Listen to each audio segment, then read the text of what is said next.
ওই যে লোকে বলে না, ঘরের মানুষই আমাকে চিনলো না, তোমরা তো বাইরের মানুষ, তোমরা কি চিনবে আমাকে।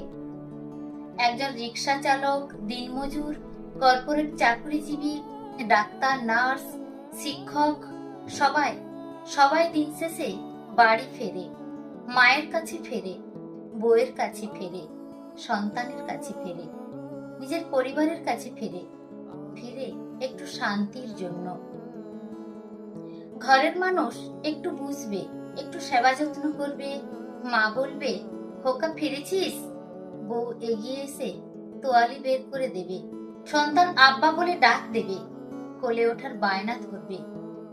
পরিবারের কাছে ফিরে এলে সব ক্লান্তি দূরে চলে যাবে। এই আশায় দূরের মানুষ ছুটে আসে নিজের পরিবারের কাছে।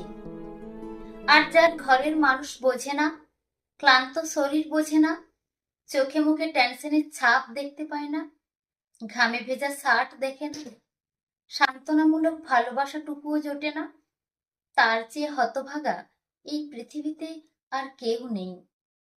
একটা মুভিতে দেখেছিলাম, বাড়ির কর্তা পানের সাথে বিষ খেয়ে ফেলে। হাসপাতালে বসে বসে চোখে জল মুছতে মুছতে স্ত্রী জিজ্ঞাসা করে, তুমি তো পরীক্ষা না করে কিচ্ছু খাও না, তাহলে আজ কেন পান খেলে? বাড়ির কর্তা চারদিকে তাকিয়ে বলে, ঘরের খাবার যদি পরীক্ষা করে খেতে হয়, এর চেয়ে মরে যাওয়া ভালো।